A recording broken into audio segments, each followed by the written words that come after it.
Start பண்ணு. அனைவருக்கும் காலை வணக்கம். என் பெயர் ஷாங்குரு. நான் சுதந்திர தினத்தை பற்றி பேச வந்துள்ளேன். இந்தியா 1947 ஆண்டு ஆகஸ்ட் மாதம் 15ஆம் தேதி சுதந்திர தினம் அடைந்தது. ஒவ்வொரு ஆண்டும் ஆகஸ்ட் மாதம் 15ஆம் தேதி சுதந்திர தினம் கொண்டாடுகிறோம்.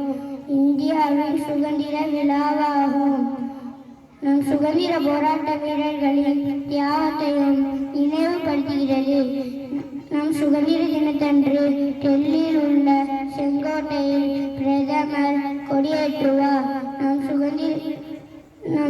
நம் தேசிய கொடி மூவண்ண கொடியாகும். காவிநிறம் தைரியத்தையும்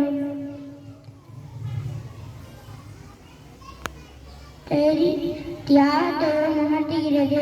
வெள்ளை நிறம்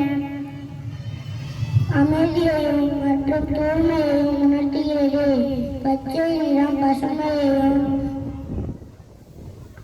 வளர்ச்சியையும் உணர்த்துகிறது. நீல நிற சக்கரம் அசோக சக்கரம் என்று அழைக்கப்படுகிறது. நன்றி.